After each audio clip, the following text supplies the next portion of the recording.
This is weird. It's really bright. It is like it's really bright and sunny outside. I'm just not used to any of that. This is a View from the Bridge official podcast of the Belfast Giants for kingdomofthegiants.com. Today's the 21st of June, the longest day of the year, 2022. My name is Patrick Smith. Welcome to what is the first of our off-season podcasts. Thanks for joining us. You can get us on Facebook, YouTube, or you're watching on Twitter or wherever. Drop us a line, drop us some comments, get involved. Mr. McGimsey, it's a nice little, it's a silhouette of David McGimsey, but it's worth it because look at that view. I can hear bird song in the background. I've left the doors open and I can hear the birds chirping and the sun. Why waste a beautiful day? We don't get very many of them. So why waste one? Yeah, no. How are you keeping? Is this like the last episode of last season, or is this like the first episode of next season? Where was Sarah land here? You're going to get into my geekiness because of course I've got a spreadsheet of all this, don't I? And I usually count this as the last of the previous season. So this would until the start of the season. Then I'll say it'll be season 18 of A View from the Bridge. Currently, I know this is a great conversation, but currently I would say this is still. But I know you love your stats, so that's perfectly fine. Yeah, any idea how many of these we've done?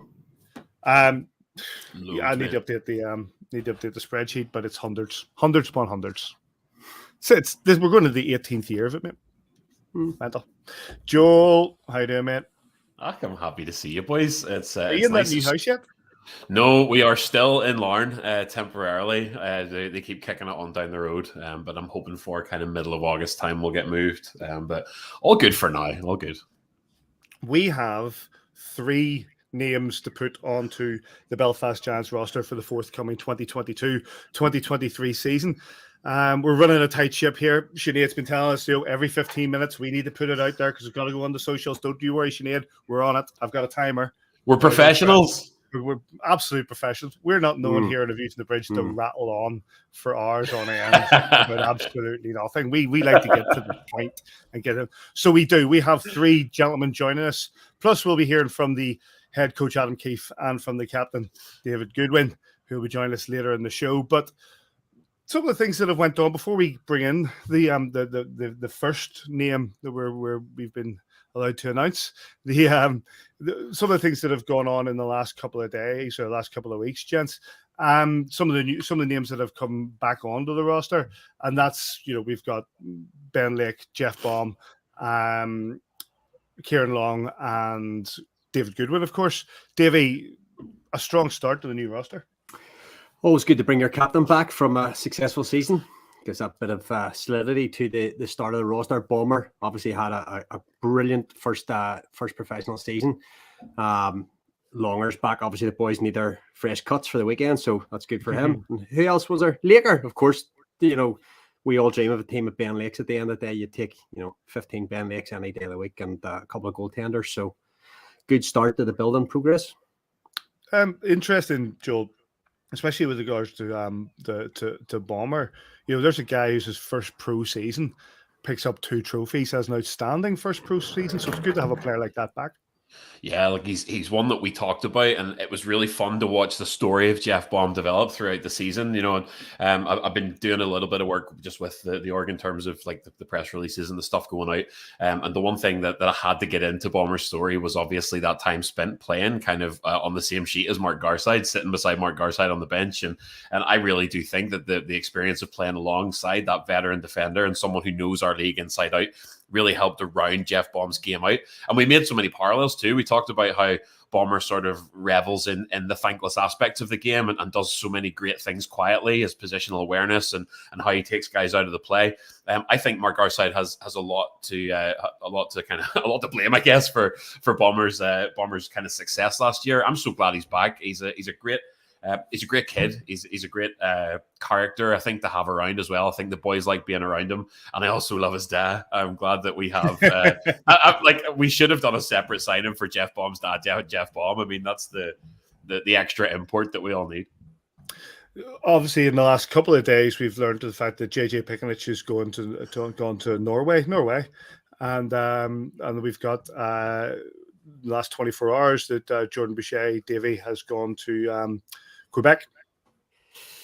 I guess that's one step towards the real world after hockey. I believe there's possibly, work on the side there for him. Of course, we would have loved to have seen Bush back in tail again. He had a great season here. He was that speed king, agitator. He had a little bit of everything. He knew where the back of net was at times, and he was light around the locker room. He was a good lad to have in there, and obviously another one that came away with a lot of success last season. I felt for Bush, especially being injured towards that sort of last match of the season, he maybe felt there was a wee bit of unfinished business for him, but obviously offers, it's a short career and offers come and go, and he's taken one back in soon Quebec, which will suit him better. LNAH, was it, Joel? See you nodding there.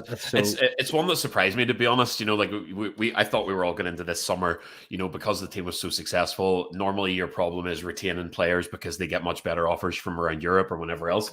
And whenever I saw that he was going back to the LNAH, which, let's be honest, boys, it's not exactly known for its skill level. It's a league that's historically very tough. It's a lot of enforcers and a lot of kind of physicality. And it must be, it's closer to home. He's back in kind of Quebec, and he must be kind of on his way out, which is a shame because I think there's plenty in the tank left for Bush, if he wanted to. But he's a talented guy, he's a great character, and no doubt whatever he puts his hand to, he'll do well. But would have loved to have kept Bush for another year. But as Paddy says, I think we've started off with an absolutely brilliant core of successful players from last year. It's the transient nature of the league, isn't it? It's the fact that we can have championship winning teams, we can have championship winning players, and you can get really attached to these players, especially when they're as successful as the likes of JJ Pickenich is. You want to see a player of Pickenich's standard playing in the elite league, be it for mostly for ourselves, of course. But when you see these players move on to better things or making life decisions, it's sometimes because we're so focused on things like football, and you see players play for your football team for years and years and years, that when somebody comes in for just a season, like JJ did, Davey, and is gone within that time, having lifted 2 trophies, you think to yourself, why couldn't we hold on to him? I'm happy to see these guys move on to different leagues. I would have been pretty annoyed if I'd seen these guys turn up somewhere within the league. So Norway, I think you said, for Pick, back to Quebec for Bush. So, you wish them well. They came here, this great servants to the club for the year they were here, won a lot of stuff. Just didn't quite get across the line in the playoff final, unfortunately, for us. One thing and another just caught up with us towards the end of the season. But, great season looking back when we'll haven't really analysed the season that much looking back yet. They haven't taken any time, just taken time off from hockey, really. And when you look back, it was a great season. Yeah. We get the Grand Slam, though we didn't, and that's going to be a disappointment. But that's going to be a disappointment for a lot of those guys in that locker room too, because we came so close. And those guys move on to new careers now, and you never say never to the likes of Pick coming back. I think Bush is probably going back across the water. He'll never be back in Belfast again. But whenever you see the likes of Pick taking a chance in Europe, you never know. Never say never to him having a swan song in Belfast. Before we go on to one thing, and then we go on to our first name, Kieran Long, congratulations to him. Got married to Hannah in the last couple of weeks, and fantastic that is. But longer, Joel, of a player of that standard, a British player coming in is key. Yeah, we've talked at length about sort of how the Brit pool at EIHL level is quite dry, and one thing that a successful team has to do early is nail down their Brit core. You need to have that quality that can come in and not just make up numbers but actually contribute. Kieran Long is a player that can play both ways. He has an offensive streak. He's also extremely tough. One thing that surprised me about Longer over the last couple of years is just his toughness as well. He's kind of got a little bit of Ben Lake in him as well, that willingness to stick up for the boys whenever required. But Longer, I think, is just a great influence again around the team and around the club. He's someone that I've become very used to having in Belfast, and I'm glad we got him re-signed. And obviously, as Davey often talks about as well, marrying a local girl and kind of putting down roots here. The women of Belfast are the best recruiters for the Belfast Giants. Is that the quote, Davey? Poured it down to be fair this time, but yeah, close enough. I ran into Hannah in Belfast just kind of shortly after, and I was able to kind of say congratulations. But yeah, it looked fantastic. I'm buzzing for Longer. He does seem to really kind of enjoy kind of making this place his home, and I hope we keep him for as long as possible. And also just a quick congratulations to our friend Omar Pasha, who also got married. I saw that. Brilliant. Despite, is he still a friend, Davey? Former friend of the show. Former friend of the show. I know. Yeah, well, that's a hard one. That's a hard one. We'll have to take into consideration given his new position. It'll depend on results. That one. That'll depend on results. You can come on and defend it. We have 5 minutes before we give you that first name that we have to share with you on the Belfast Giants roster. And before we get to that, the announcement came that on the 25th and the 26th of November, the Friendship Four is back. And we have UMass Lowell. Big shout out to David McCammond. UMass Lowell Riverhawks, who won the first ever Friendship Four. They're come back. Quinnipiac Bobcats, they're coming back. And UMass, who played in 2016, they're coming back. They'll be joined by the Dartmouth Big Green, who are playing for the first time in the Friendship Four. Joel, I can't understate my excitement to the fact that the Friendship Four is back. I love it, Paddy. It's the best. I can't wait to get in among it again this year and hopefully kind of help out with media and whatever else. It's such a buzz. It's just fantastic. You know, the fact that there are NCAA D1 regular season games that happen outside of North America is rare enough in any of the NCAA kind of top tier disciplines. But to have hockey in Belfast and you know, we have seen over and over again stars of the future come through the SSE arena and play this high tempo, energetic, youthful hockey. And not only that, but look what it's done to not only the Belfast Giants recruitment methods, but also I think the ethos around recruitment in our league. I think that our league has more and more over the past few years looked towards U Sports and looked towards the NCAA to find these young, energetic guys straight out of college. And I think it's changed the nature of the game here. And I think it's changed the makeup of squads here. I think it's made hockey more exciting. You're seeing these guys coming out and turning pro first year. And I absolutely love it. I've said it a million times. I would much rather, with respect to those who have come before, I'd much rather have a young and hungry guy who wants championships than maybe a veteran NHLer who's just coming here to pick up a paycheck and maybe go to school. It's my favorite type of player. I'm so stoked for the Friendship Four. I think that's it as well, Davey. And you know, we spoke just a few minutes ago about Jeff Baum. There's a product of that system. You know, we've seen Darcy Murphy, another product of that system with regards to the Belfast Giants coming through. You know, as much as it is great to have that spectacle, and the spectacle of Friendship Four is like nothing else on these islands, but as much as that, for the Belfast Giants, it can get us a first-year pro player like Jeff Baum, who helps us pick up 2 championships. It's I don't think any of this happened by accident for the Belfast Giants. I remember very fortunate, it must have been 2015, something like that, getting a phone call from Robert Fitzpatrick. I was watching the Ryder Cup, first morning of the Ryder Cup, up in Heaney's house, bit of poker, breakfast, all that we used to do on the first morning. Can you get yourself to the Odyssey? SSE. I think it was still the Odyssey, can't remember. Oh, yeah. Yes, what do you need? The Mayor of Boston's here, we need you to interview him. I was like, what? So down there, Stephen Murphy lent me his tracksuit top, interviewed the Mayor of Boston. The Mayor of Boston says, we're bringing a bell pot to Belfast. And it's like, he didn't say it like that, actually. But I thought he was American. But he was bringing the bean pot to Belfast, and that's what went back to Boston, you know, and you can't take our bean pot, and hence the bell pot was born after that. Just the whole history. The history of the trophy and the history of that competition as it's been proper games played outside North America for the first time year on year now, and you've got teams coming back. And the carrot, the dangle is when they get here and they see what the arena's like and what they get to go around the city and they learn a bit about the city, and it gets their claws into a few people. And then when their agents are talking 3 or 4 years, maybe even less than that down the line, here's an option for you in Europe. And if we can get you like a JJ Pickett, so obviously not through the NCAA route, but if you come here at Darcy Murphy and you come and you score 30, 40, 50 goals, we'll get you a job in Germany. We'll get you a job in Slovakia, wherever. We will help you to the next stage of your career. If it's not going to be in North America, let it be in Europe, and we'll be here to do that for you. And, you know, so Robert and his boot room and his NCAA stuff, and, you know, the work that goes, Thorts and Johnny and all that, the work that went on in the background to make this a thing that happens now every year, and is a massive recruitment tool, because when we go there, Belfast first stop in the Elite League for these guys. It's not anywhere else. This is first stop for them. So, you know, long may that continue, and looking forward to Thanksgiving weekend, hopefully be home for it. Absolutely. That's if you go to friendship4.com for more information, tickets and the likes. It's the 25th and the 26th of November 2022 at the SSE Arena. Dartmouth Big Green, UMass Lowell Riverhawks, Quinnipiac Bobcats, and UMass all here for that. Right. Some people are looking at their watches and saying it's a quarter past. So yes, it's time for that first name that we're going to announce on the Belfast Giants roster for the 2022-2023 season. Do you have any stats of the man we were just about to introduce? Sure. I was looking at my phone there. Sorry.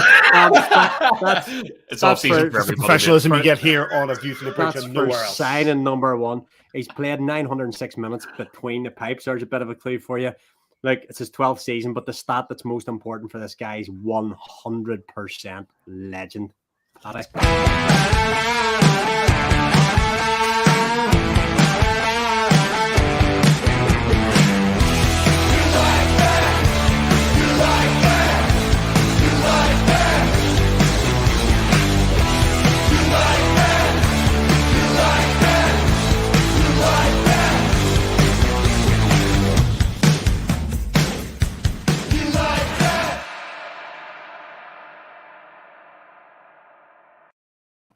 Hi, Dicko.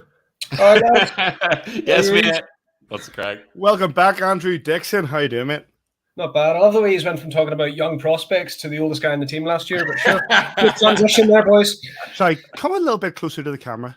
No. Come on. Oh, is there a bit of a rascal going on? Oh, yes, let's go.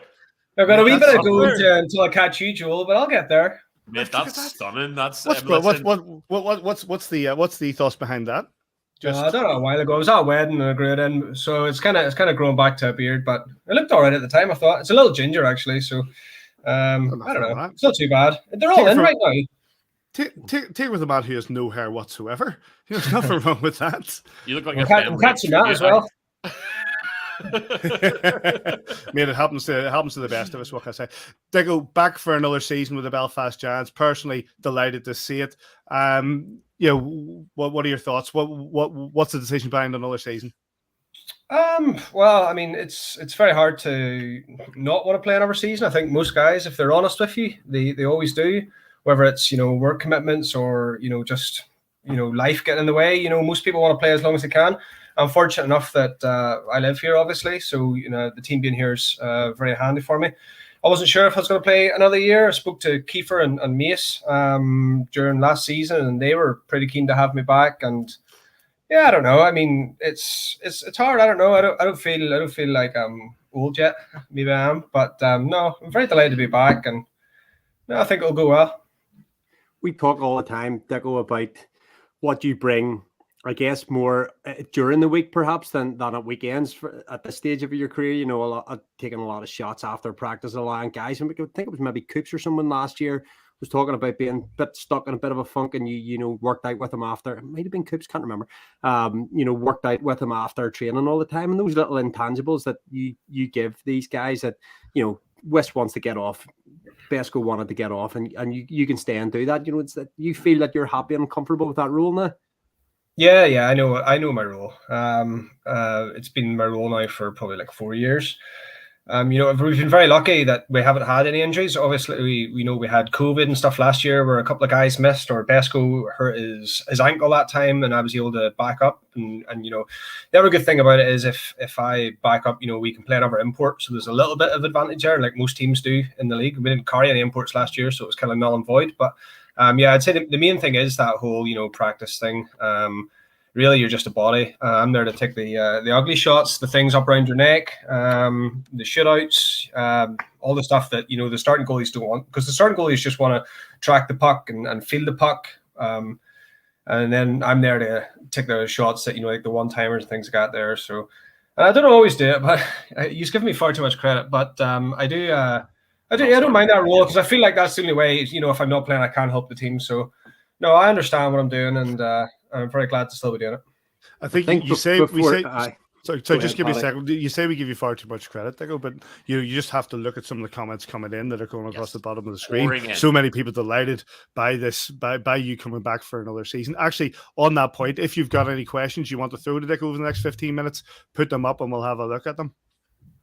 Dico, sorry, David, you've got a follow up. Sorry, mate, go ahead. No, it was just kind of what Paddy was saying there. Dico's being very self-effacing there, saying, we give him far too much credit. I think we always talk about those little the inches to get over the line, and being that role player, taking those extra shots. Coops, go back to that again. It was so important for him, and that got him going. I think he might have had a hat trick that weekend. Whoever it was scored a hat trick that weekend that you'd been working on it with him. So those little margins that get us that extra point over a season or an extra half a point, are absolutely critical to go on the distance. So, you say we give you too much credit. I would say it's the opposite way around.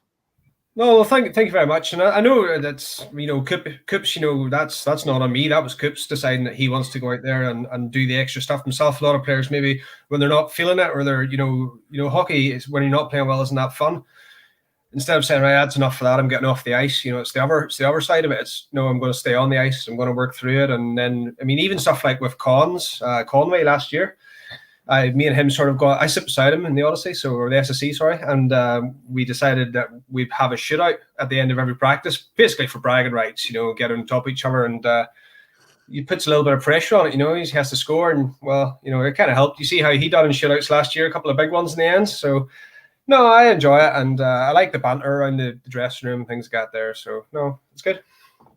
Deco, somebody else that sort of joined the Belfast Giants around the same era as whenever you come in, and whenever you're in the conversation of longest tenured Belfast Giants, obviously this season we have bid farewell, but not goodbye, to Jeff Mason, who has gone over to Dundee.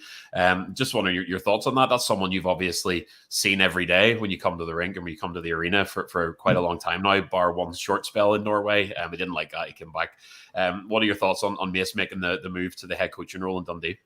Well, last year, I'd be up in the commentary box, and Robert would often be in the box beside it, and I've talked to him before games and just the usual stuff. And I was talking to him one time, and I was singing Mace's praise. I think he's going to be a fantastic coach. I think learning under Keefe for the last couple of years has done him a world of good. But he's not shy. You've seen it as a player how smart he was. Both ways up and down the ice. Dedicated, and even now he hasn't been playing a while. I don't know how long, 4 years, and he's still in great shape. So he's got all the tools. He's going to be a fantastic addition to Dundee. I wish him all the best, but not against us. Couldn't agree more. Yeah. He didn't offer any sort of contract. No. Don't you dare! Don't you dare! I had a couple of offers in Scotland this year, believe it or not. Out of nowhere, I've had the very odd offer in the 11, 12 years, and I got two this year, and even one in the league below for a goalie job as well. So I don't know what I done last year, but at 34, the offers are starting to come in. So who knows next year? You beat the Steelers in overtime, mate. That's what you did. Yeah, but I also gave up a really soft goal in the last time. So, in fairness, somebody put that in the empty net, man. What are you passing for? So. But I'm going to go to some of the questions that are popping up here in just a second. But just you saying that just put something in my head. What are your thoughts on somebody like Jordan Mclaughlin, who obviously, at the Glasgow Clan put out a statement saying he doesn't think he's getting the chances that he wants to get, to get that first team place, or that sort of initial selection. So he's dropped down to Sheffield Steelers technically, but Hull more predominantly. So he's, Hull will have him, and then Sheffield will call him through. Is that for goalkeepers? Is that just something that has to happen? Well, let's just get into it. It was Glasgow were one of the teams, and Hull were another one of the teams who talked to me this year. No, don't get me wrong. We didn't get deep into money or anything like that there, because I'd already sort of made my mind up that I wanted to stay here, and I spoke to Keefe and things like that there, and he sort of gave me his thoughts on, probably more as a friend than a coach, of what a hockey player at my age, should be doing. So, but for Jordan, he's a decent goalie. I mean, he's still young, and if he can go down to Hull and play, which he's going to do well. They're going to have a good setup. I think they're going to be a contending team. I think they're signing 2 goalies, backups from the EI. Do you know who the other one was? Well, I can't remember. There was definitely another one, wasn't it? It's not. Hold on. Curtis Warburton. Oh, Warburton, yeah, that's who it is, from Sheffield. Yeah. So basically, that'll be good for him as well, because that's a bit of competition. I am really, something like I played for the Irish national team this year, and it's the first time in probably 10 years where I've been like the go-to guy in net.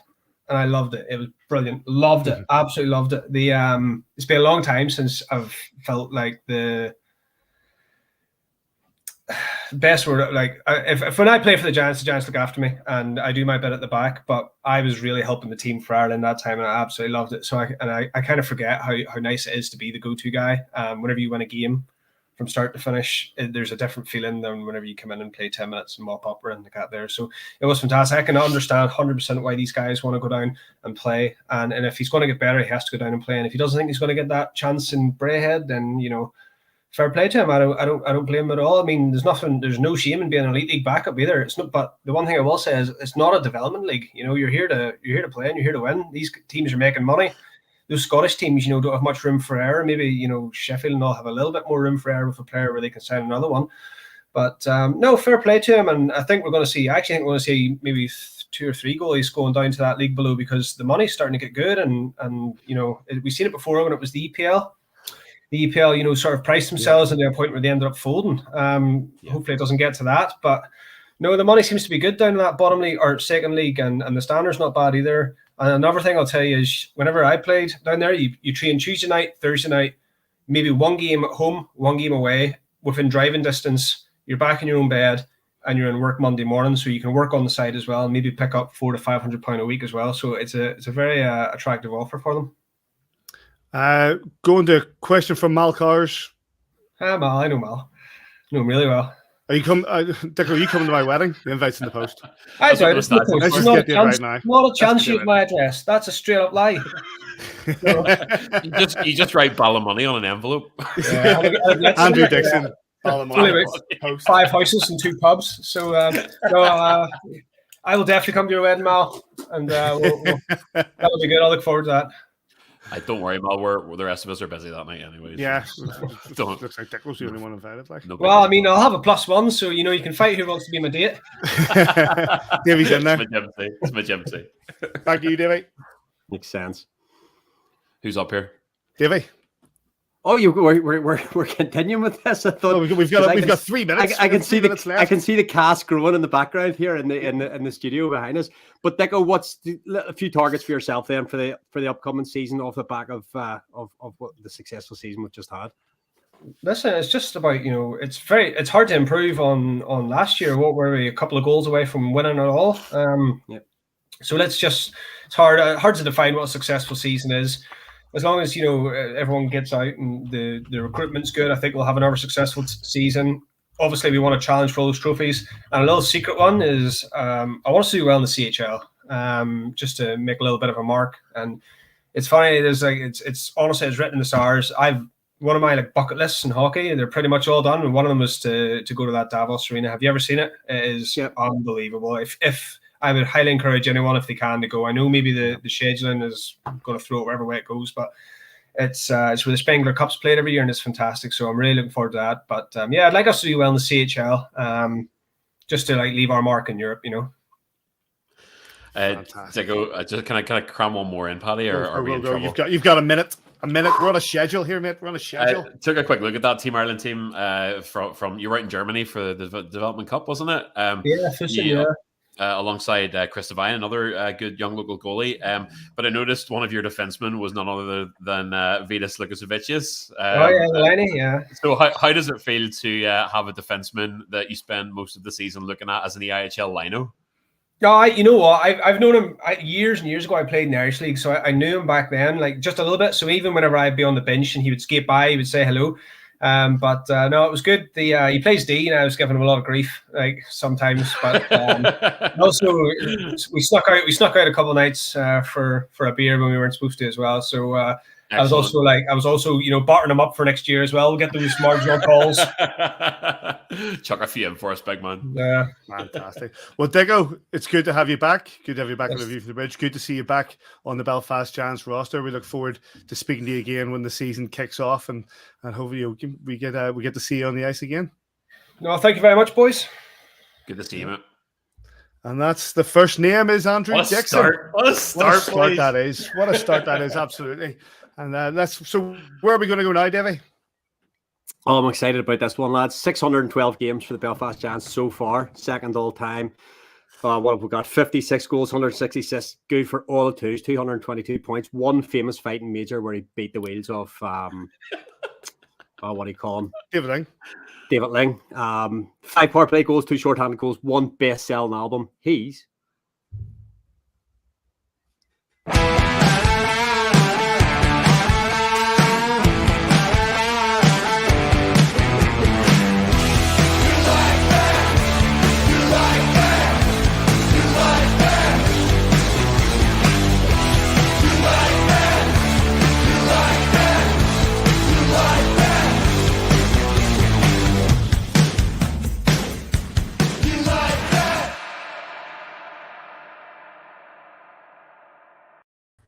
Welcome back, Mr. Mark Garside. There he is. Oh, how you doing? How you doing? You You have a sneaky wee glass of wine there? Did I see you have a sneaky wee glass of wine? Yeah, it's summertime, isn't it? Why not? Welcome back, Gary. The notes that I've got in front of me, they said you've won a staggering 10 trophies for the Belfast Giants. How were those last 2 for you?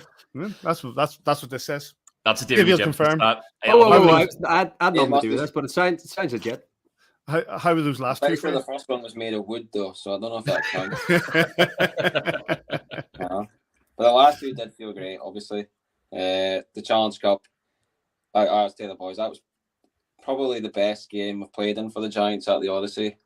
I know I used to always say that the game we won the league the first time around when I was, the first time we won the league when I was playing was a really good game, but that game and the Challenge Cup final was electric. Like the atmosphere in the third period was something that I've never seen in the Odyssey like before, or the SSE, sorry.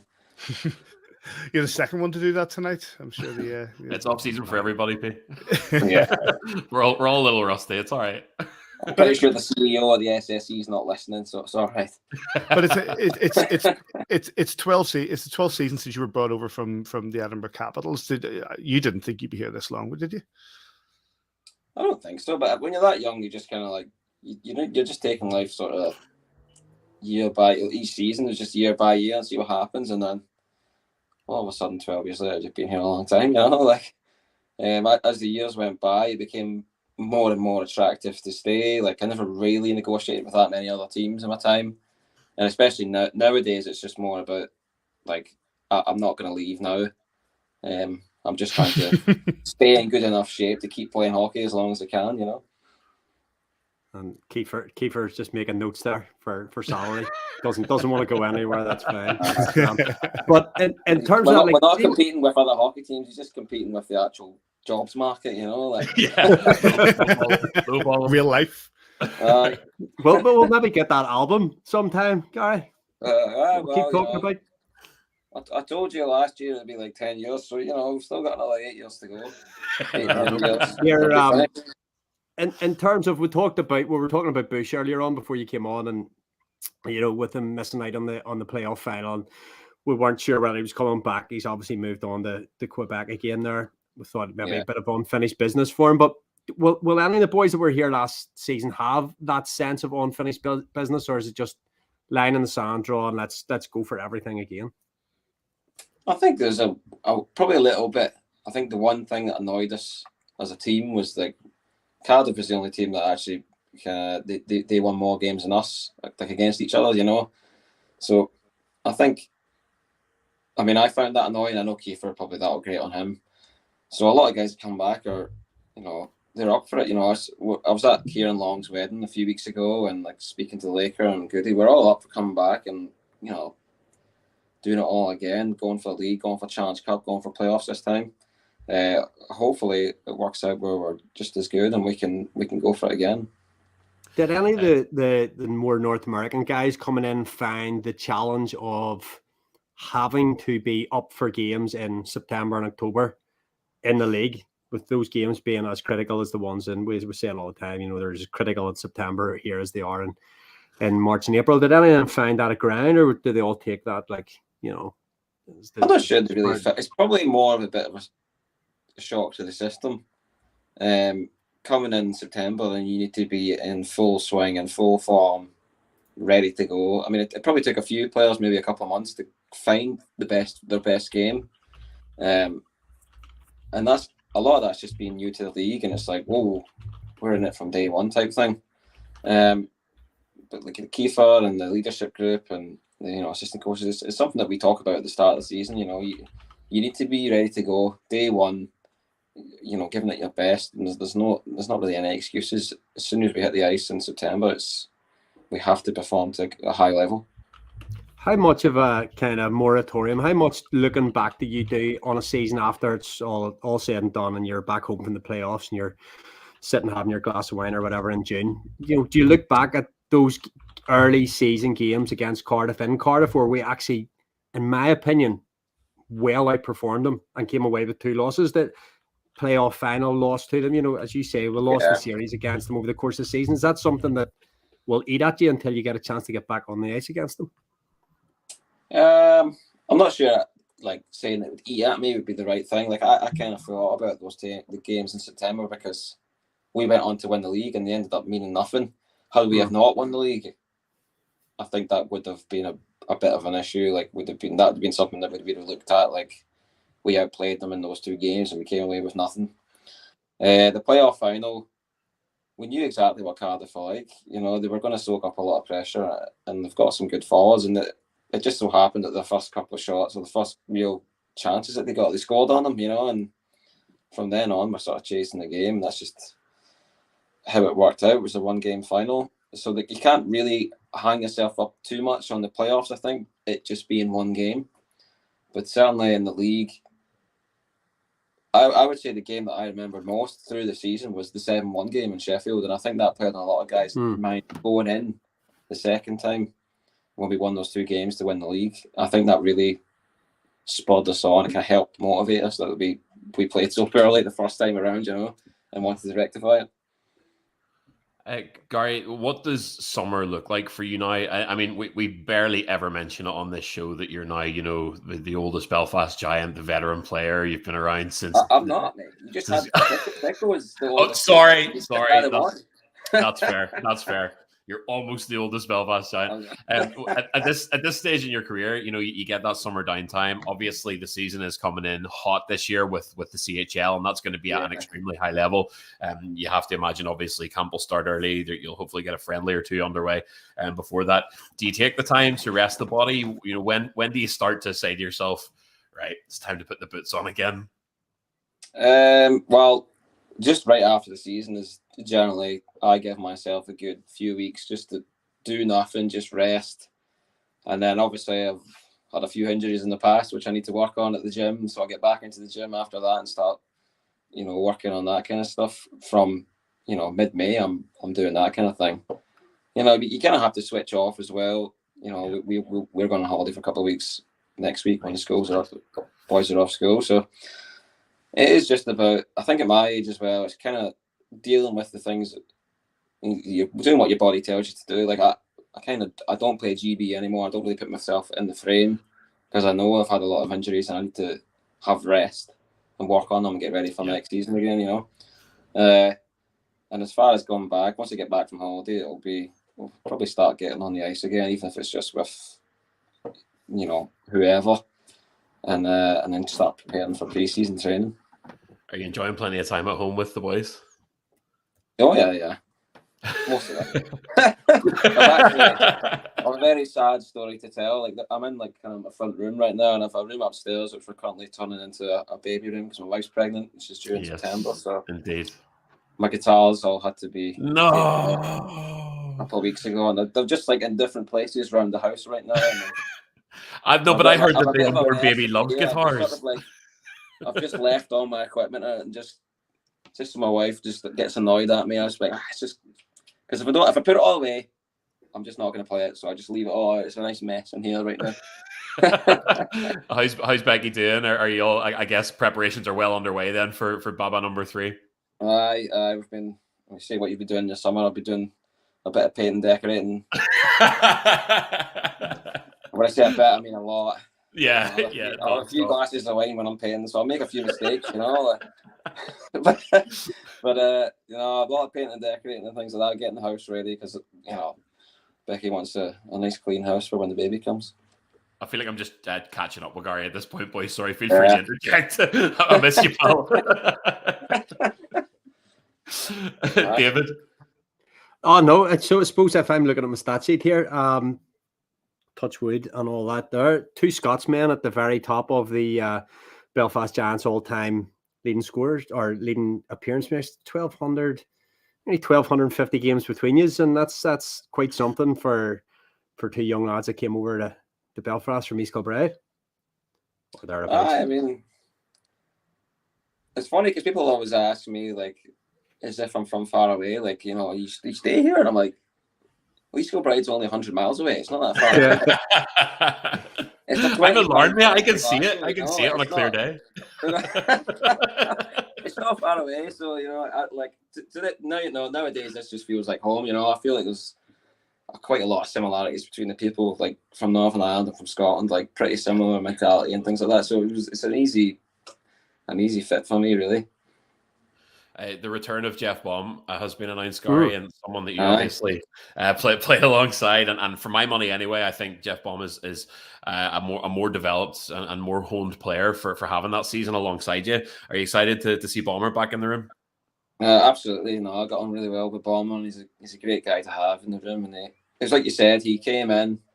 I just think he wasn't really used to like the way Kiefer wanted us to play at the start, and then when he got it, we saw like massive improvement. He was really good for, you know, long stretches of the season. He was probably one of our most consistent performers, probably. How do you feel about the guys that then move along? You know, you have such an incredible season. It's so intense in the IHL season. You're in the trenches with those boys week in and week out, and then suddenly they're just kind of gone from your life again. Are you used to that at this point? You know, guys like Pick moving on, Bush moving on. I think the Griffin Reinhardt has said that he's hanging him up. Possibly Cam Knight as well. I'm not sure. I think he announced. Yeah. How does it feel to kind of lose those guys that you sort of spend nearly every waking moment with throughout the winter? It's kind of sad at the end, you know. Like a lot of these boys come over here to play their sort of last years in hockey. A lot of them will come and do their MBA and things like that, and move on after. But it is just part of it. Now that I've been playing this long, I can't just get used to it really. Obviously, some guys will move on to Europe to kind of try and better their career and things like that. Like in the instance of Pick, you know, going to a country that calls ice hockey is probably a good move. So, yeah, you know, it happens every year. Guys move on. It's just part and parcel of being in the elite league.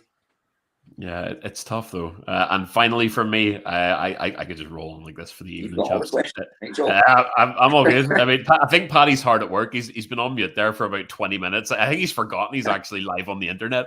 But the last one for me, you have to go out of your way, and Davey knows this all too well as number one fan, but you have to go out of your way to catch the Mark Garside band these days. Is it true that there was a live performance in recent weeks for a very select audience? Well, yeah. For anybody who doesn't know, I'm pretty. You dust off the guitar for longer. The longer wedding, I played the first dance, so I did. So, what was the song?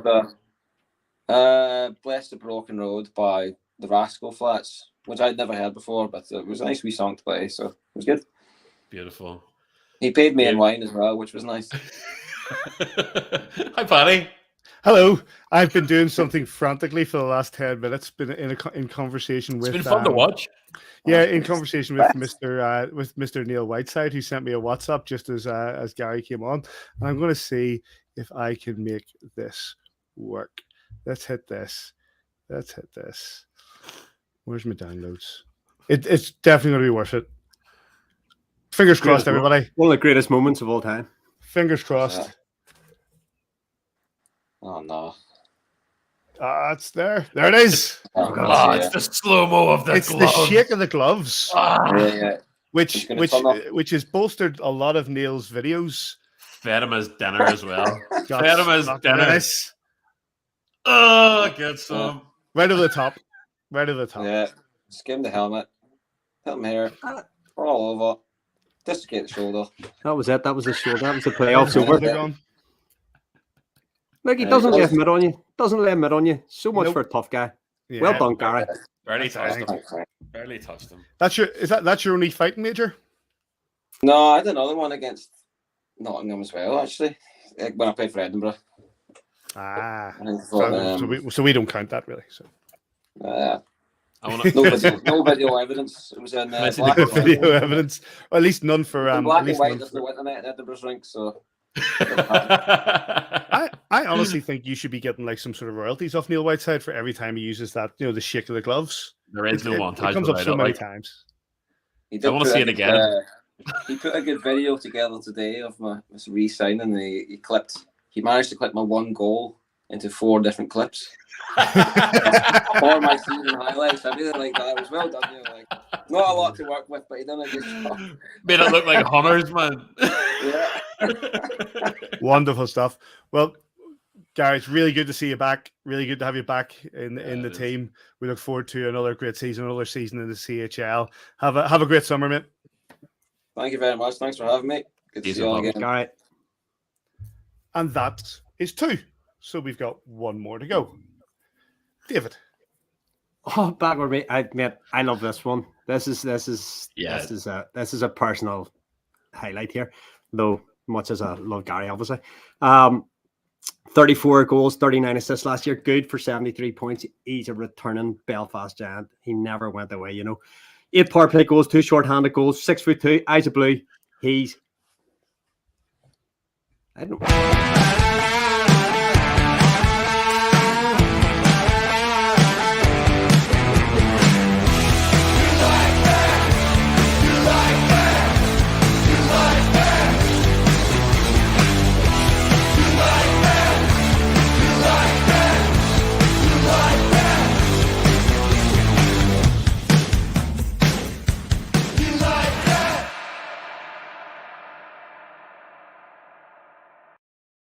What color are your eyes, Mark? They're blue. They're blue. Damn it! When you're good, Took a knock at it. Why not? Welcome back, Coops. How you doing? Good. How you guys doing? Yeah, really good. We really do. Back for another season with the Belfast Giants. Was it a difficult decision? Not really. I had such a unbelievable experience this past year, and then with what the city and the crowd welcomed me on a daily and nightly basis, and welcoming my girlfriend as well, and both our families who came to visit. It was just quite an easy decision after I took some time to reflect, and then the stars aligned, and I'm glad to be back. Coops, I was fortunate, stroke unfortunate, was outside the locker room after the playoff final, and everybody was obviously down in the dumps, and probably none more so than me, but because I take things like that bad. Don't know how you guys even deal with it. But we very briefly touched on, make sure you're back in September. Don't be old and cynical. Don't get to be old and cynical like me, and look back with regrets. This is your just turned 30, just had a great season. We won everything bar one game to win it all, and and the Northern Ireland connections. Obviously, we found out about your family last year. There's so much more to be done in Belfast for you. Yeah, I feel like that this past season was incredible. Great first season in Belfast, but that game definitely left a sour taste, and I think a lot of guys' mouths. The way we prepared and were every day last year, and the results we had, I thought we deserved more, I guess, in that last game. But no, it's definitely some unfinished business, I guess, against the Cardiff Devils and the whole league. So really excited to be back and go for the treble. I'm happy to see you, Coop. Welcome back, mate. What's going on with your summer? I take it you're back in Toronto right now. Yeah, back in Toronto. My girlfriend and I took the month of May to travel. Oh, nice. Europe. Where'd you go? France, Italy, Croatia, and Greece. So kind of beautiful, a week incredible. in each. Yeah. Did that, and then I've been back for 3 weeks now, and just started training and finishing up my schooling and stuff like that, and just enjoying time with family and the good weather. Paddy? Oh, sorry. I thought there might have been a follow-up there. I'm just sitting here enjoying the moment, man. I'm good. Davey's brought up the fact you've got the family connections. You've delved into the family connections. How much of a factor is that in decision making? It definitely is. When both of both sides of the family, I guess, came over, the team was so welcoming and stuff. And then obviously Davey did some digging into the family tree and found out a lot of stuff I didn't know, which was really cool. Davey does that. Pardon? Yeah. Davey does that. Finds out a lot of stuff yeah. you didn't know. Yeah, he does. So I've got a whole family tree now from my dad's side, which is really cool. And to have those ties to Northern Ireland and Belfast, it's incredible and feels like a second home, I guess. If anybody has any questions for Coops on who are watching in live, send them through and we will put them to him. Davey? Yeah, I'm just going to stick on the family tree stuff. I was really fortunate. I had a FaceTime with your dad in the back of a taxi, actually, in Nottingham. Your dad was on with Laura and me and Simon. Where Simon didn't like to walk anywhere, so we taxied everywhere.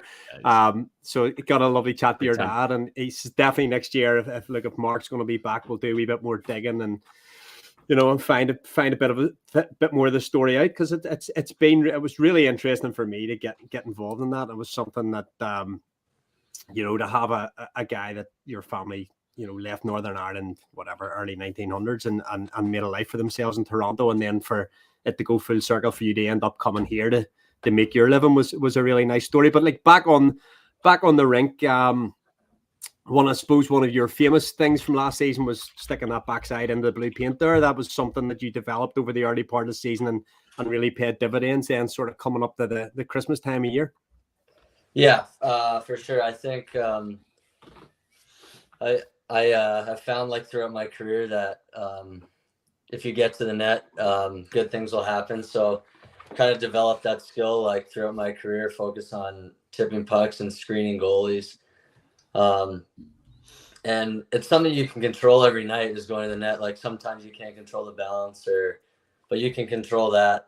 Just getting in front of the goalie's eyes and stuff. It's a lot more controllable. So I think the coaches and teammates, when they know what they can expect from you and where you're going on the ice, I think it makes it easier for both of them to play with. So I think that's kind of a role I formed into last year, but it's kind of been developing throughout my whole career.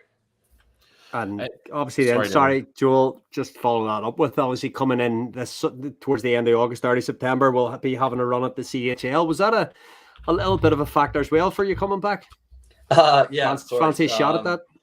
When we saw, when I was following the draw of that kind of prior to me signing, and seeing Davos and some other elite teams in Europe, it'll be cool to face off against them and show them what Belfast and the EIHL has to offer. I think unfortunately our league doesn't get the rep it should. The hockey's a lot better than most people give it credit to, but everyone I've talked to that's played in the league saying that the hockey's a lot better than anyone gives it credit for. So hopefully we can show that in the Champions League and make some noise in there, and hopefully get Belfast more on the map and the EIHL. Coop, you obviously were someone I think that the team looked to for secondary scoring, beyond the first line. We've obviously seen JJ Pikinich move on to pastures new. And with the numbers you put up last season, you must be setting your stall out for a spot in that top line. Yeah, for sure. Always want more. Always striving to get better and stuff. But that line last year was just incredible, and we relied on them for offense. But I think Slater and Laker and myself were able to provide that secondary scoring. So I think we all found a pretty good fit. Kiefer didn't have to make much line changes other than injuries and stuff. So I think wherever I fit in the lineup, I'll try and contribute, but definitely striving to be on that first line and produce more than last year. And just finally, with the season in the books, sort of across the water now and in the IHL, your career after college was very much based around the coast and a couple of spells in the AHL. Was it an easy decision to make that jump? Were you tempted to go back into North American hockey, having sort of spent the majority of your career there, or having spent that year in Belfast on the other side of the Atlantic? Was it easy to want to kind of bounce again? Because obviously people don't sort of fully appreciate that these guys leave their families behind, their friends behind, You know, and I know that's part of the lifestyle of being a hockey player, but you know, you very easily could have taken that job closer to home and not made the move back across. You know, was it a no-brainer for you, or does it take a bit of soul searching? I think just coming to Belfast and being my first experience overseas, like the language barrier wasn't an issue, which was huge. Yeah, maybe, but no, I got used to the fast talking and the terminology quite quickly. But my girlfriend being there pretty much all year, she came I think 2 or 3 weeks after me, was extremely helpful, and then fortunate to have family visit. But I wasn't tempted to come back to North America. I had it's the best experience I've had in pro. The first championship I've won, I've been close, but just overall, like the best professional year of my career, with the experiences and just with what Belfast had to offer. So it wasn't really coming back to, it was kind of whether I wanted to play again or not versus I knew if I did play, it would be Belfast. Love to see it. Yeah. One of the one of the questions that's come in is from Zach Evans. Is a favorite goal of the season. And what I would say, Coop, is that you scored quite a few key goals as the season went on. Some real highlight reel goals, and goals that when we needed them, you popped up and you put it in the back of the net. I'm gonna call this as the goal against Nottingham. What do you call it? 0.4. That goal is incredible. Those points ended up being huge in our chase. Mm-hmm. At the time, we were behind Sheffield and trying to separate from Cardiff. So that goal was definitely exciting. I don't celebrate that much when I score, but there's a few that that stand out to me. As that one, I definitely touched some ice. A goal against Sheffield, I sallied, but I think my favorite goal wasn't the one I scored. It was a kind of play that I was involved with. Was the Lakers Challenge Cup overtime goal. That was just incredible, and overtime, being at home and the crowd going wild, and throwing the gloves off and stuff, and being a part of that was extremely special. So I'm going to go with that one, but definitely a lot of memorable goals this year. You didn't celebrate that goal. Scott Conway celebrated it for you by screaming at the Nottingham defense. Yeah. Conway was always good for a little chirp after he scored or someone else scored. He's extremely competitive, and he's clever with his chirps. I had some good laughs on the bench just listening to him. Dave, we're going to go back to you. We've got a couple of minutes left, and while you're asking a question, I'm going to switch the light on. That's how we're working. Okay, it's getting dark here too. Could you go back to that the night of the Challenge Cup? I think maybe 16th of March, maybe something like that. Had you experienced anything just as kind of intense in the way the crowd got into the game? The way the game ended up going, it wasn't always going our way, but we kept that belief. They were playing short on day, and it was like, just keep wearing down, keep getting it in behind them, keep them turning, keep getting shots on. And then that last one where you just come down the right and you drive the net, and obviously Laker does the business in front. Was that emotional release when the gloves and all went up? Is that something special, something you remember? Yeah, for sure. I've played in big games before, but rarely one-off games. So like the previous season, I was playing in the East Coast League finals, and we actually ended up playing at our practice rink. So the atmosphere at home wasn't as special as some other big games I played in. But that Challenge Cup one was huge sense of relief. I definitely couldn't nap that game day, which never really have an issue with that. And the night before, the nerves were definitely piling up, but I was just extremely relieved that goal went in. And then we had another with the review of that goal. I was like, no, this can't be possible. But that's ridiculous. That added some more stress to it. But no, I that game and that third period and overtime, we just fed off the crowd's energy and really tried to wear Cardiff down, who was short to 4D on that backhand. But I think we really fed off the crowd, and after that first goal by Sawyer, I think we all felt confident and that we were going to win that game. We just had to stick to our process. It was actually never. Laura came into the box just at the end of the second period, and she started handing out there's the likes of Mac and Kel and stuff. She was handing out wristbands to the girlfriends and stuff. So you'll need these for afterwards when we win. No doubt. So like positivity, and we did, and we came back. It's great. It was a great night to be involved in. It's something it'll take a long time for that one to fade in the memory. Yeah, no, and then especially now, like looking back, that documentary the team put out and Neil Whiteside produced was that was incredible to watch too, and that's just it's so special, like doing it in front of the fans and for our careers, and then being able to document it like that. It's super special, and excited to try and get some more trophies back in Belfast this year. Buddy. Well, and on that fantastic note, Coop, thank you very much for joining us. Welcome back. It's not that long until we start to get together again and start looking to that challenge, the Champions Hockey League. Yeah. Which is coming really, really quick on the horizon. But welcome back to the Belfast Giants roster, and we look forward to chatting to you when the season kicks off in earnest. Thanks, fellas. Thanks for having me. Cheers, excited to be back, and can't wait to get things rolling again. We'll see you soon, man. Yeah. Good stuff. Bye. Cheers, and there you have it. Andrew Dixon, Mark Garside, and Mark Cooper are the three names to go onto the Belfast Giants roster for the 2022-2023 season. Now, we're going to wrap up this show with two guests coming in at once. And we're going to bring in both the captain and the coach. Please welcome back to View from the Bridge, David Goodwin and Adam Keefe. How are you, gents? Gentlemen. Not bad, you guys. Good. You're muted, but I'll unmute you here. Hold on, I got you. There we go. Oh, there we go. You're fighting me. Come on, buddy. You're Come fighting on, me. There you go. Hey, clutch. I think you won that one in the end. Yeah. You muted me.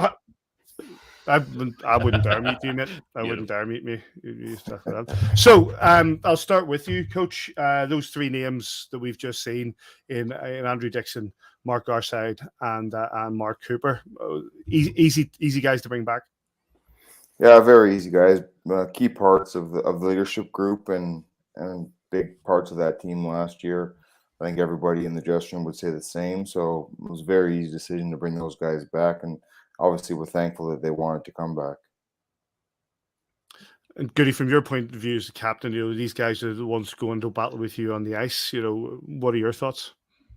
Yeah, all three guys, great teammates, great in the locker room. Always putting the team first. I would probably emphasize Dicko. Like, he has a really unsung, commitment to the Giants, kind of always has. And a lot of the fans don't see the commitment that he has. A lot of it's in practice and stuff. So really pumped about all three of them. And, I think it's a good day for the Giants. Goody, it's going to be third year back for you. In fact, your next game for the Belfast Giants will be your 100th all told, and easy enough decision this time round to come back. Yeah, I would say similar to Coop. Like, I knew if I was going to play hockey again, it was going to be in Belfast. Like Gary and Coop both said, at the end of the season, we took some time to kind of reevaluate, let the dust settle from the previous season, and once I did that, combined with going back to Nuri for Longer's wedding, it was pretty clear that my heart was still in Belfast, and that's where I wanted to be. Coach, we talked earlier on in the show about the NCAA, the Friendship Four coming up, and how we've used that at times. We've been able to bring guys in out of college versus we also have guys come in here at the tail end of their career. How heartening is it for you to hear these guys say, if I'm going to go another year, it's going to be Belfast? Yeah, I think it's been a long time coming since we've started to get that type. I mean, just even in recruitment, every single agent I speak to, speaks to how well the reputation is here in Belfast. And I'm sure that obviously when you're talking to players, a lot of times it does come down to money, but the reputation does go a long way as well. And I think that when players are considering this league, they're certainly asking about the Belfast Giants, and they like what's going on here. And I think that that's a credit to the players. One, the success that we've had on the ice, but two,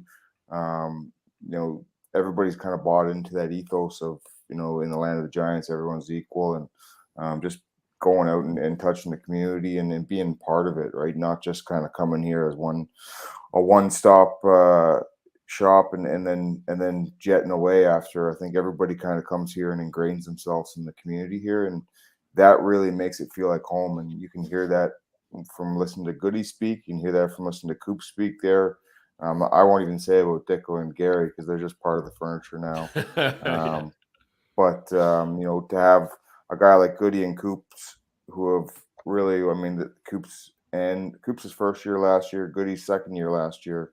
I guess not even a full second year, right? Because Goody, I think you came in halfway through the pre-pandemic, and you know, just in that short time to kind of you can just tell they get what it means to be a Belfast Giant, and that's a huge part of playing here. Goody, sorry, Joel, just on what Kiefer has said there about Belfast, and yes, bottom line, what you're taking home in your pay packet every week is very important. But how important is the social project in Belfast? Having good apartments, having a good car, having a good gym to go to, you know, English speaking generally, and you know, it's a good place to play your hockey.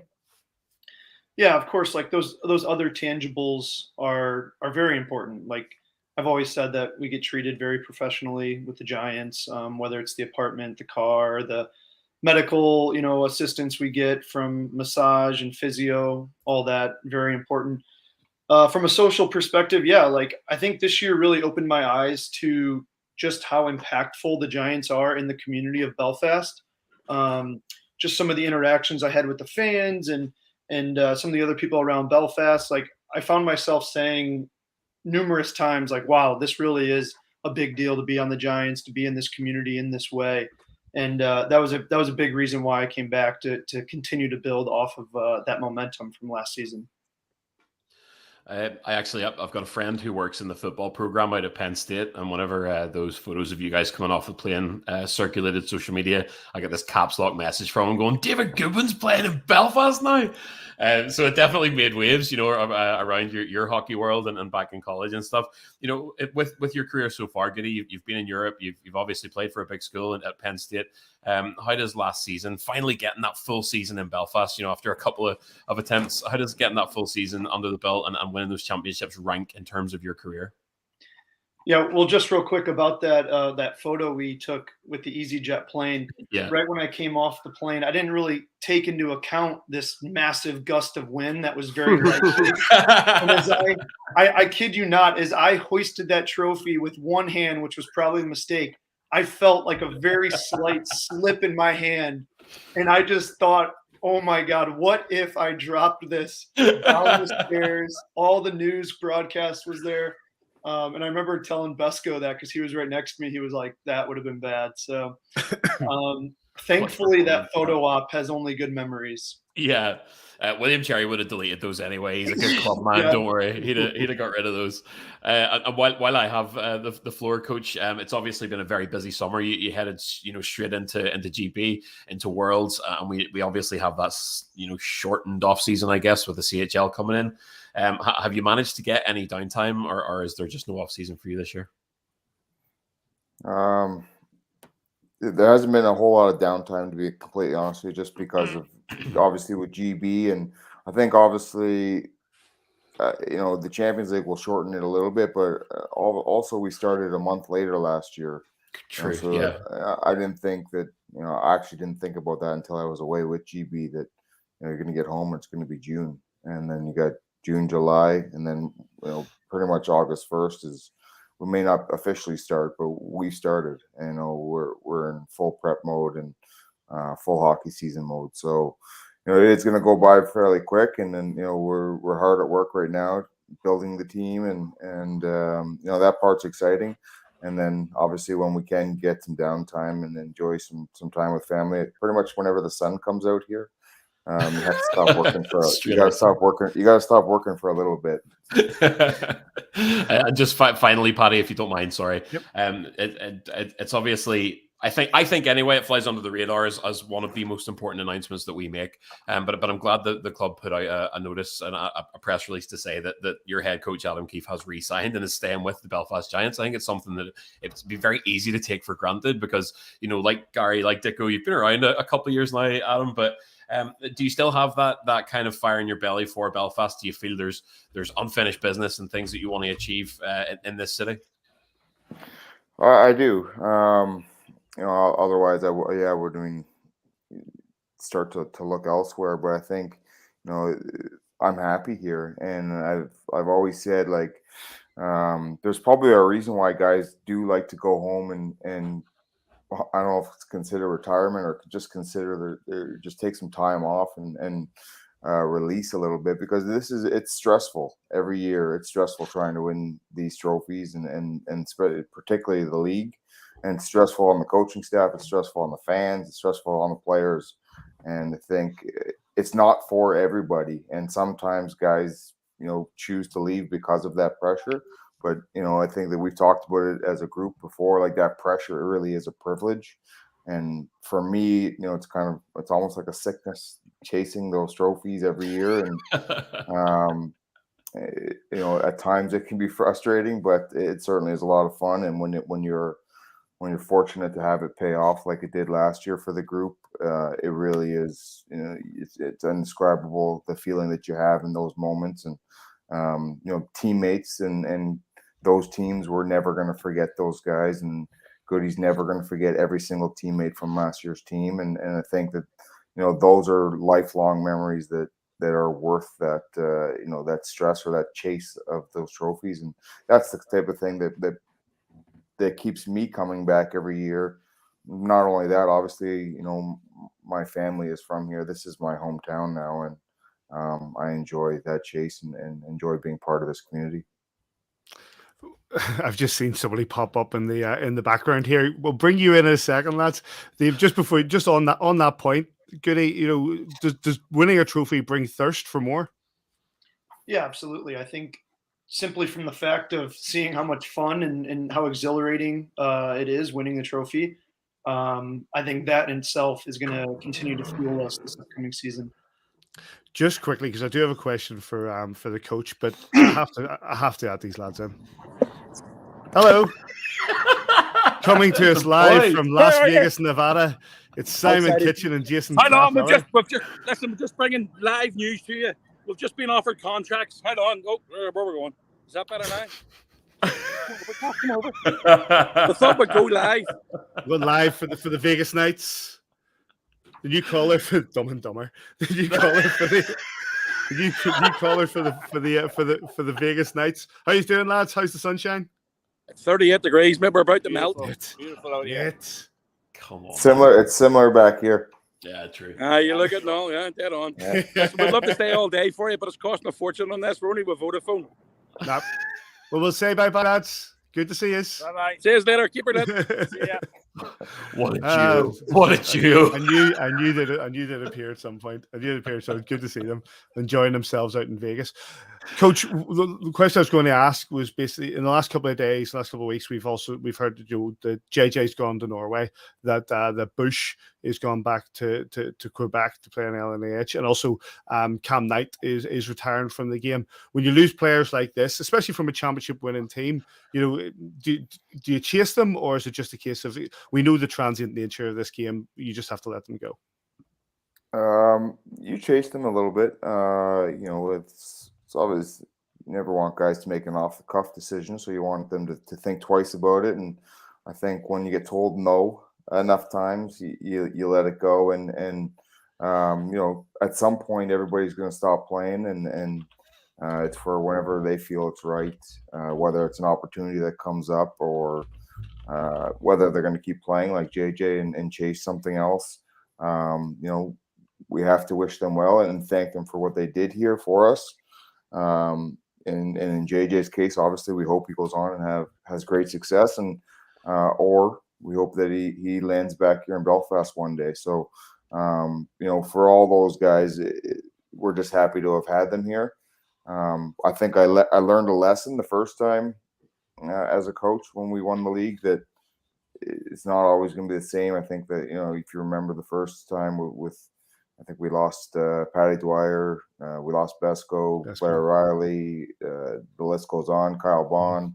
I think everybody just, got opportunities. And with winning comes opportunity for some players. Right? I think players want winners. And so you have to be used to that. And, we try and retain as much as we can, and try and plug the holes elsewhere and trying to improve every year, because we don't want to stay stagnant in this league. I think that everybody's going to be a little bit better next year, and we got to get a little bit better as well. Coach, I'll put this to you and the Goody, obviously, as part of the leadership group. You say with great success comes great opportunity, and one guy who's obviously moving on to a head coaching role is Jeff Mason, and I guess he'll go with your best wishes as well. A bit of a word for Mason and what he's done for the organisation, and been a great friend to yourself, I'm sure. Yeah, Mace.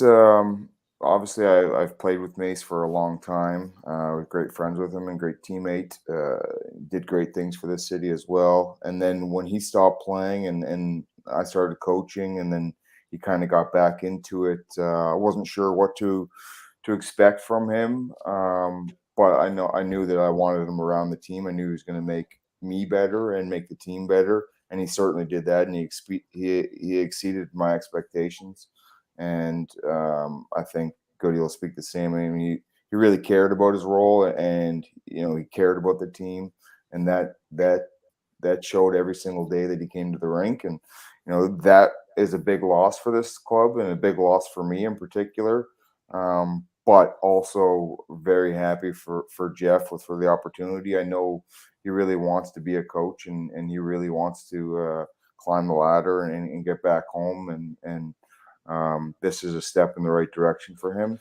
And I look forward to those games against him. I mean, I don't think that they're going to get any easier versus Dundee. They certainly haven't been the last handful of years. And I know for a fact they're certainly going to be a lot more difficult now that Jeff's there, but always looking forward to the challenge. At least he knows if he's coaching Dundee, he can more or less live in Belfast because you're there enough.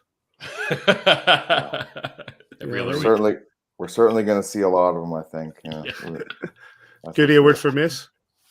Yeah, I think Mace was a really valuable asset for us last year, and then obviously, for years before that as well.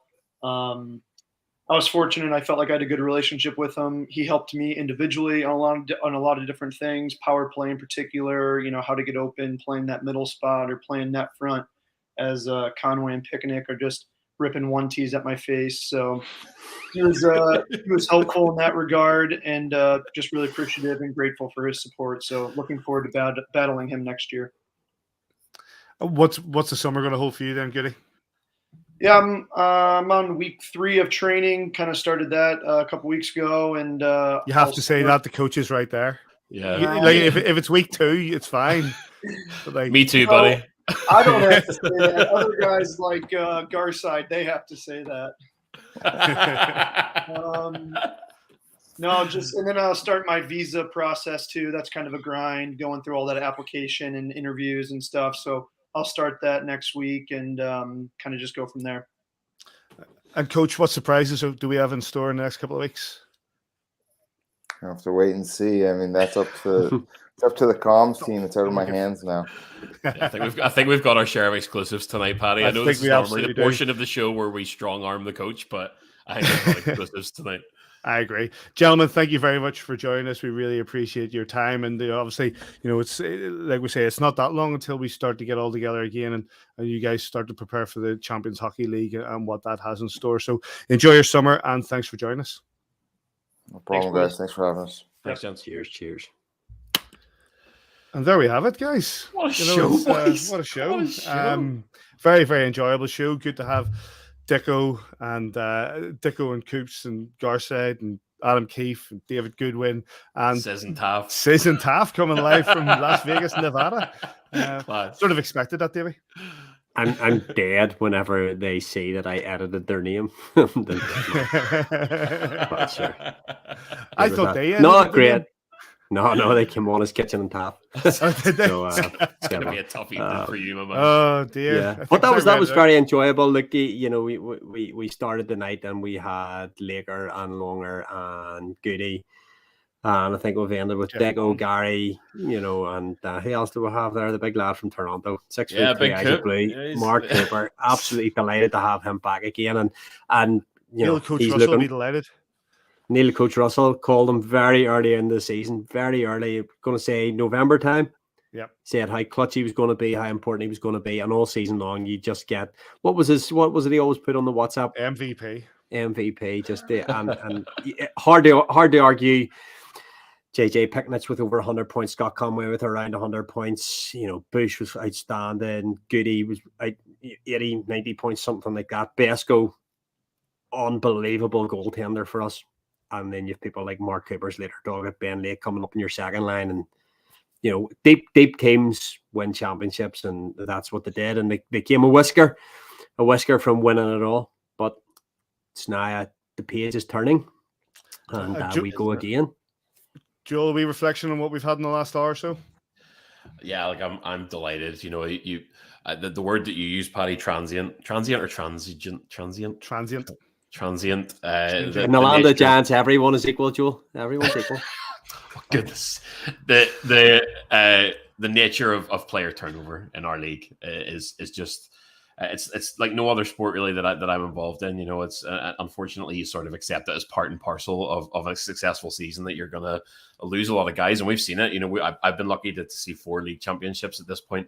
You do lose guys that you would love to keep, but to see a core like that back, to see Mark Cooper back in Teal for another season, to see the captain David Goodwin back, like these are big names. Ben Lake, I'm not going to round them all off, but I could. We are building a real stable core, and I have absolutely no doubt, because of the things that we talked about earlier, the influence of the Friendship Four, the feelers we have within NCAA and U Sports now, and also North America, Europe, and the network that Steve Thornton and Adam Keefe have built now, I've no doubt that we're out there looking for top quality replacements to replace the guys that we've lost, sadly. Because if you spend a minute with Steve Thornton or with Robert Fitzpatrick or any of the Odyssey Trust kind of management team, you can see that it's not just about putting bums in seats and having a night out to them. Robert Fitzpatrick is a Giants fan and he's a hockey fan and he wants titles. That's a man that's hungry for success. So he's going to give the guys everything that they need to put a competitive side together, and I have no doubt that we'll be slogging it out come Christmas time again. And what better way to wrap up the show than with that? Big thanks to everybody who joined us. Big thanks to everybody who's tuned in. We're close to 500 people tuning in live to watch us just talk from our bedrooms and have a wonderful view out Davy's window. It's been beautiful to watch the sun go down tonight. Disappoint there were no hot air balloons go by. I was waiting for a balloon. Yeah. Not at night. They'll be past about 6 in the morning. 6 in the morning. Wonderful. There's nothing like being woken up by the noise just going. Yeah. I went up in a hot air balloon once. It was a frightening experience. I came down in a hot air balloon. It was more frightening. The going up was fine. The going up was fine. The bit where we crashed wasn't so much fun. But listening to a view from the balloon, the official podcast of hot air balloon. Listen, this show's always been a view from the balloons. Don't worry about that, mate. So he's been that since day one. We're going to do 18 years now. Get the stats out. I want to find out those stats. So get that spreadsheet updated. Once I find a bit of it, I'll get that spreadsheet updated. But yeah, big thanks to everybody who's tuned in. Big thanks to everybody who joined us for the show. Thanks to the Sinead Doyle for sorting out some of the things in the background, and to Chantel and Neve who've been putting out the socials tonight and making sure we were all on top of that. Exciting times ahead. Enjoy. I hope you enjoy your summer, boys. Yeah, you too, boys. Good to see you. And wherever you are, I hope you are enjoying your summer.